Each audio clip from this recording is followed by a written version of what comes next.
এবং নিজের সর্বোচ্চটা দিয়ে পিএসজিকে সেরা করার প্রত্যয় মেসির। প্যারিসে প্রথম সংবাদ সম্মেলন, আর্জেন্টাইন তারকাকে পেয়ে ফরাসিদের উচ্ছ্বাস।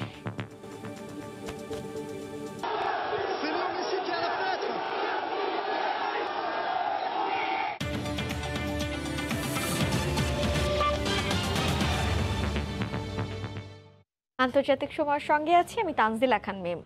এবার চীন ও কানাডার সম্পর্কে তীব্র উত্তেজনা দেখা দিয়েছে। দুই কানাডীয় নাগরিকের বিরুদ্ধে গুপ্তচর বৃত্তির অভিযোগ তুলেছে বেসিক। একজনকে 11 বছরের কারাদণ্ড দেওয়া হয়েছে, যার তীব্র বিরোধিতা করেছে অটোয়া। কানাডার প্রধানমন্ত্রী জাস্টিন ট্রুডো বলেছেন চীনের এই রায় একতরফা। গুপ্তচর বৃত্তির অভিযোগে কানাডার নাগরিক ব্যবসায়ী মাইকেল স্পারভরকে 11 বছরের কারাদণ্ড দিয়েছেন চীনের একটি আদালত। এ নিয়েই চীন কানাডা দ্বন্দ্ব আরও চরম আকার ধারণ করেছে। 2018 সালে ওই কানাডিয়ান আটক হন। তার আগে আটক হয়েছিলেন কানাডার সাবেক কূটনীতিক মাইকেল কোভরিক। তিনিও এখন বন্দী আছেন।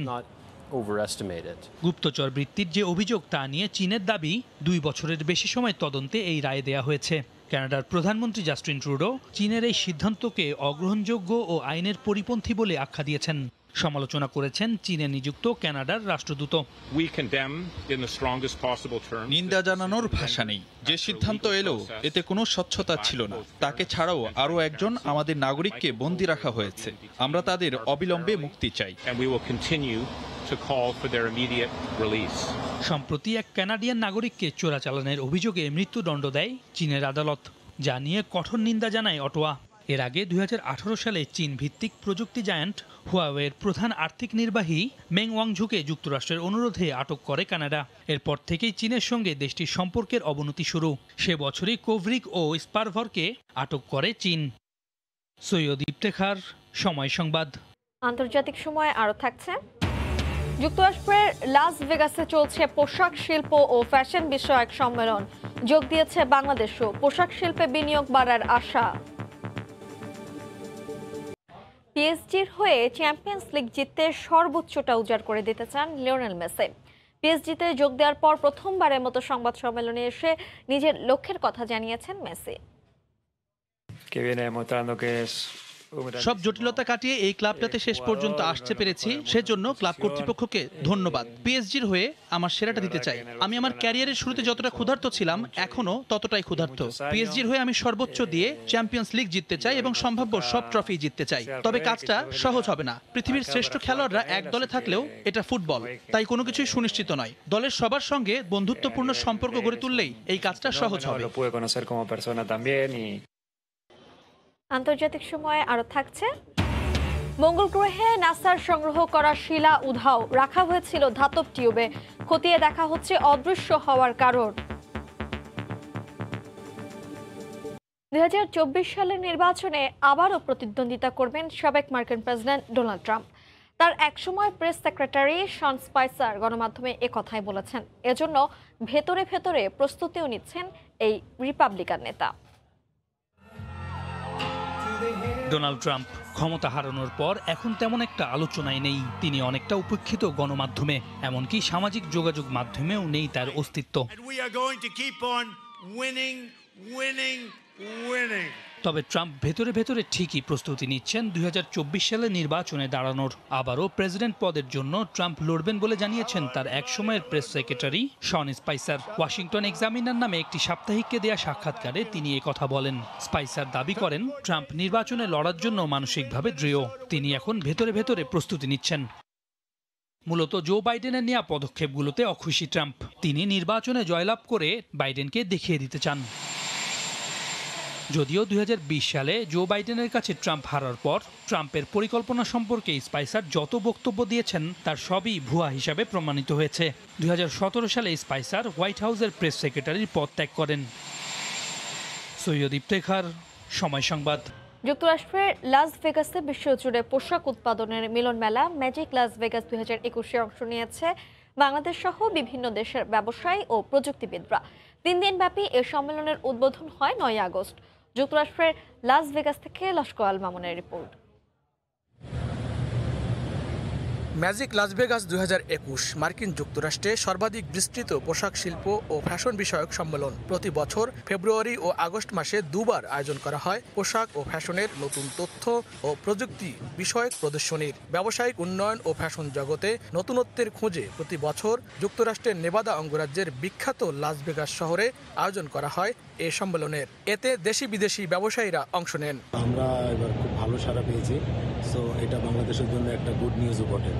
সো এটা আমাদের জন্য একটা সাফল্যতা বয়ে আনবে বাংলাদেশের জন্য। আমি বাংলাদেশের বড় বড় যারা কোম্পানি আছেন তাদেরকেও বলবো, আপনারাও যদি আপনাদের বুথগুলো নেন তাহলে আমাদের কান্ট্রির যে প্রেজেন্টেশনটা আরও সুন্দর হবে। নতুন নতুন ব্র্যান্ড ও ডিজাইনের সাথে ক্রেতা বিক্রেতাদের মধ্যে সম্পর্কের সেতুবন্ধন, সংযোগ সহজতর ও শক্তিশালীকরণ ছাড়াও খুচরা বিক্রেতা ও ক্রেতারাও অভিজ্ঞতা নিতে আসেন এই প্রদর্শনীতে। সুযোগ আছে networking বাড়ানোরও। I come to Magic, every year. I'm so excited. I'm really excited to see all the trends and the new stuff that's coming this year. শিল্প বিশেষজ্ঞ, ফ্যাশন ডিজাইনার ও প্রযুক্তিবিদ এমনকি প্রবাসী বাংলাদেশি ব্যবসায়ীরাও দেশের পোশাক শিল্পের সম্ভাবনার কথা তুলে ধরেন এই প্রদর্শনীতে। কোভিড-19 কারণে 2 বছর বন্ধ থাকার পর আবারও চালু হলো পোশাক ও ফ্যাশন শিল্পের সবচেয়ে বড় প্রদর্শনীর আয়োজন ম্যাজিক 2021 লাস ভেগাস। যুক্তরাষ্ট্রের লাস ভেগাস কনভেনশন সেন্টার থেকে লস্কর আল মামুন, সময় সংবাদ। করোনা পরিস্থিতির উন্নতি হওয়ায় ধীরে ধীরে স্বাভাবিক হতে শুরু করেছে সৌদি আরবের জনজীবন।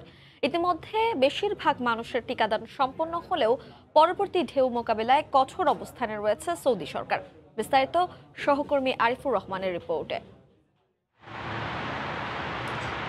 বিশ্বব্যাপী করোনা সংক্রমণ শুরু হওয়ার পর থেকেই কঠোর বিধিনিষেধ বাস্তবায়নের ফলে ধীরে ধীরে স্বাভাবিক হতে শুরু করেছে সৌদি আরব। অগ্রাধিকার ভিত্তিতে বয়স্ক ও ঝুঁকিপূর্ণ সহ গণহারে টিকা দেওয়ার ফলে অনেকটাই নিয়ন্ত্রণে করোনা পরিস্থিতি। অনলাইন নিবন্ধন প্রক্রিয়ায় 587টি সেন্টার থেকে একযোগে টিকার প্রয়োগ শুরু হয়। এখন পর্যন্ত 3 কোটি ডোজ দেওয়া হয়েছে বলে জানিয়েছে দেশটির স্বাস্থ্য মন্ত্রণালয়।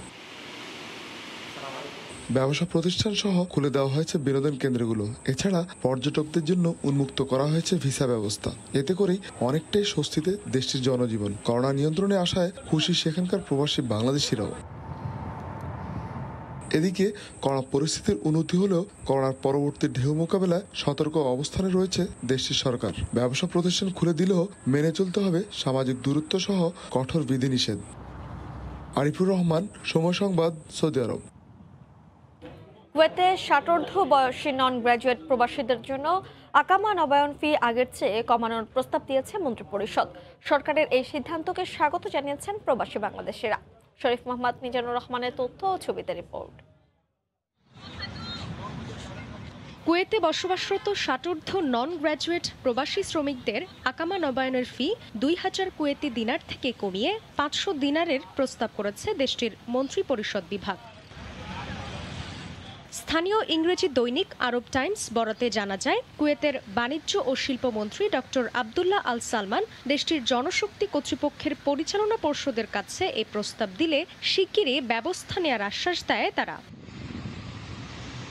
পাশাপাশি এই ইস্যুতে সুবিধাভোগীদের জন্য স্বাস্থ্য বীমা বাবদ 500 কুয়েতি দিনার ফি নির্ধারণের সুপারিশও করা হয়। এদিকে এই সিদ্ধান্তকে সাধুবাদ জানিয়েছেন কুয়েত প্রবাসী বাংলাদেশিরা। যাদের বয়স 60 বছরের হয়ে গেছে তাদের জন্য 2000 দিনার ধার্য করছিল, তা কমিয়ে এখন বর্তমানে 500 দিনার ধার্য করা হয়েছে।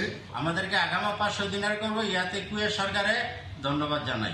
বর্তমানে কুয়েতে বিশ্বের বিভিন্ন দেশের প্রায় 75 থেকে 80 হাজার ষাটোর্ধ্ব প্রবাসী শ্রমিক কর্মরত আছেন। এর আগে প্রস্তাবটি বাণিজ্য মন্ত্রণালয় ও স্বরাষ্ট্র মন্ত্রণালয়ের সমর্থন পেলেও পরে কাউন্সিলের সংখ্যাগরিষ্ঠতায় প্রস্তাবটি পাশ হয়নি। সময় সংবাদ, কুয়েত। আবারও মেসি প্রসঙ্গ। ফুটবলের খুদে জাদুকরকে পেয়ে উচ্ছ্বসিত ফরাসিরা। প্যারিসে আছেন সহকর্মী লুৎফর রহমান বাবু, সরাসরি যুক্ত হচ্ছে তার সঙ্গে। বাবু, মিম, লিওনেল মেসির পিএসজিতে যোগদানের পর আজ স্থানীয় সময় সকালে আনুষ্ঠানিক সংবাদ সম্মেলন শেষ হয়েছে এবং সেই সংবাদ সম্মেলন থেকে আমরা আসলে যেটি জানতে পেরেছি পিএসজির সভাপতি এবং লিওনেল মেসি তারা আসলে প্রত্যয় ব্যক্ত করেছেন যেহেতু এখনো চ্যাম্পিয়ন ট্রফি তাদের অধরা রয়েছে চ্যাম্পিয়ন লিগের সেই ট্রফিটি সেটির জন্য তারা আসলে শেষ করতে পারেন সেটি তথ্য ব্যক্ত করেছেন। তার পাশাপাশি আমরা আজও পার্ক দ্য প্রিন্স স্টেডিয়ামের সামনে যে দর্শকরা আছে আমরা কিন্তু আজও দেখতে পাচ্ছি যে তারা আজও এখানে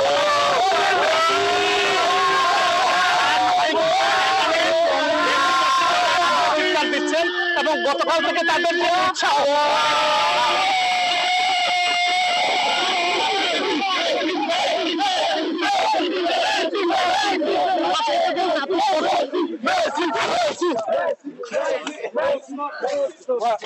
আপনি আসলে নিশ্চয়ই দর্শকদের এই যে উত্তেজনা নিশ্চয়ই আপনি লক্ষ্য করেছেন যে দর্শক আসলে কতটুকু উত্তেজিত এখানে এবং তারা মেসিকে দেখার জন্য সে সকাল থেকে অধীর আগ্রহে এখানে আসলে অপেক্ষা রয়েছেন। তারা চেষ্টা করছেন এক প্রকার হলো মেসিকে দেখার জন্য তারা যে পতাকা নিয়ে এসেছেন সেই সকাল থেকে তারা অপেক্ষা রয়েছেন এবং তারা আসলে সংবাদ সম্মেলন শেষ করে আসলে মেসি এক নজর এখানে বাইরে বেরিয়ে এসেছিলেন এবং তাকে এক নজর দেখার পর পটকা ফুটিয়ে এবং নানাভাবে আসলে তারা সেটি উপভোগ করেছেন এবং আমরা এখনো দেখতে পাচ্ছি যে এর চতুর্পাশে পিএসজির যে সমর্থক যারা রয়েছে আমরা কিন্তু গতকাল থেকে এই পিএসজির যে সমর্থক ভালোবাসা সেটি কিন্তু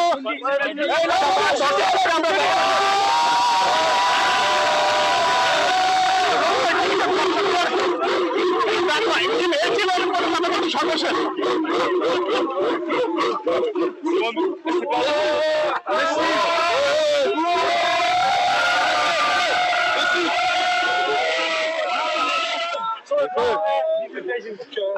তমিম এই ছিল এখন পর্যন্ত পার্ক দ্য প্রিন্স থেকে এবং দর্শকদের পুরো ভালোবাসা দেখতে পাচ্ছেন এখানকার নিরাপত্তা রক্ষী এসে আসলে যখনই তারা গণমাধ্যম কর্মীদেরকে এখানে দেখতে পাচ্ছেন কিন্তু চেষ্টা করছেন গণমাধ্যম কর্মীদের মাধ্যমে তারা আসলে জানানোর জন্য আপনি বুঝতে পারছেন যে পার্ক দ্য প্রিন্সে যে সমর্থক লিওনেল মেসির যে ভালোবাসার যে প্রেমীরা আছে তারা আসলে উপস্থিত হয়েছে এবং আমি আগে বলেছিলাম যে গণমাধ্যম কর্মীদের তারা যখনই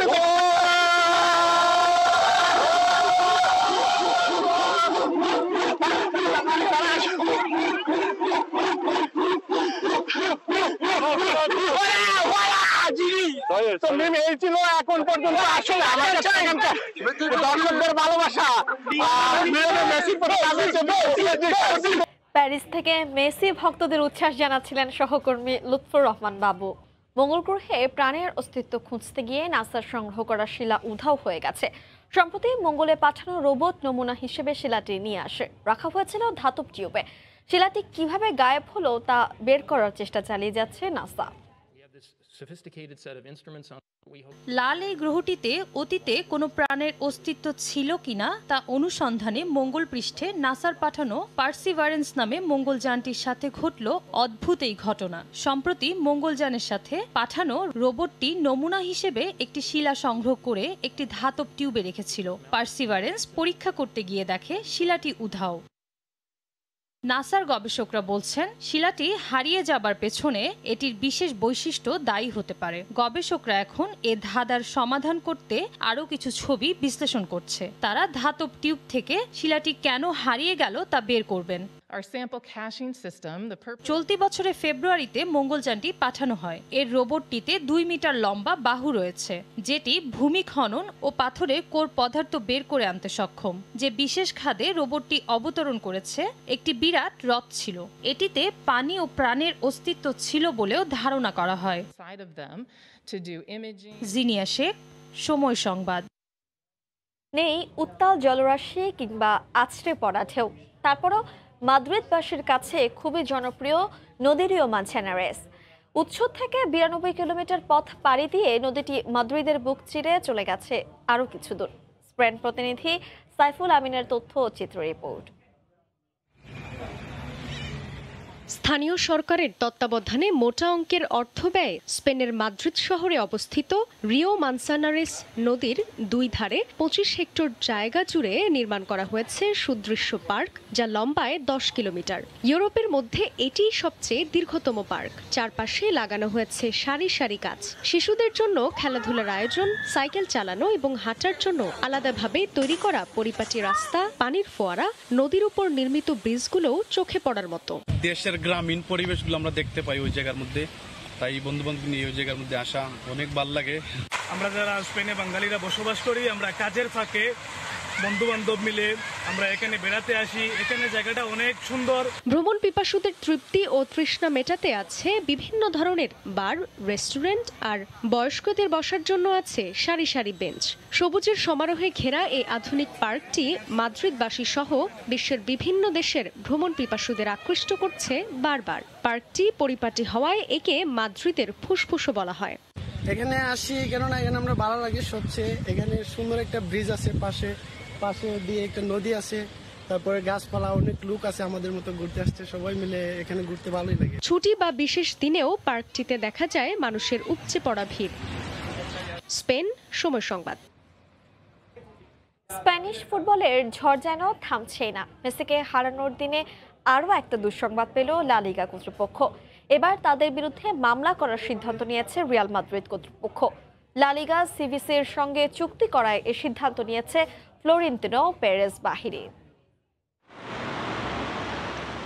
একের পর এক নেতিবাচক খবরের শিরোনামে লা লিগা। কোনোভাবেই নিজেদের ইমেজটাকে ঠিকঠাক পথে আনতে পারছেন না হেভিয়ার তেবাস কর্তৃপক্ষ। করোনার কারণে আর্থিকভাবে ক্ষতিগ্রস্ত হলেও নিজেদের খাজানা ভরার নতুন একটা উপায় পেয়েছিল তারা,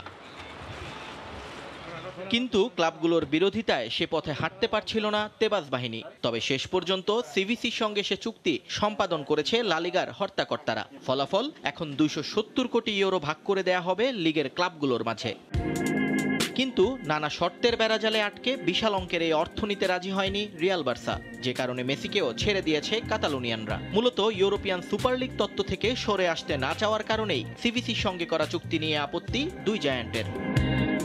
কিন্তু নিজেদের সিদ্ধান্তে অনড় লা লিগাও। তাই তো মেসিকে ঘিরে জল ঘোলা হলেও ফিনান্সিয়াল ফেয়ার প্লের আইন সহজ করেনি তারা। উল্টো সিভিসির চুক্তি মেনে নিতে চাপ দিয়েছে দুই ক্লাবকেই। বাধ্য হয়ে এবার তাই লা লিগার বিরুদ্ধে আইনি পদক্ষেপ নেয়ার উদ্যোগ নিয়েছে রিয়াল মাদ্রিদ। নিজেদের মধ্যে বৈঠকে এই সিদ্ধান্ত চূড়ান্ত করেছে পেরেজের নেতৃত্বাধীন পরিচালকরা। লা লিগার সভাপতি হাভিয়ার তেবাস, সিভিসি ফান্ডের প্রধান হাভিয়ার গিজারো এবং সিভিসির আর্থিক সহযোগী SICAV FIS ফান্ডের বিরুদ্ধেও মামলা করার সিদ্ধান্ত নেওয়া হয়েছে। আসছে 12ই আগস্ট লিগ বৈঠকে এই চুক্তি বাতিলের জন্য লা লিগা কর্তৃপক্ষকে বাধ্য করবেন বলেও জানিয়েছে তারা।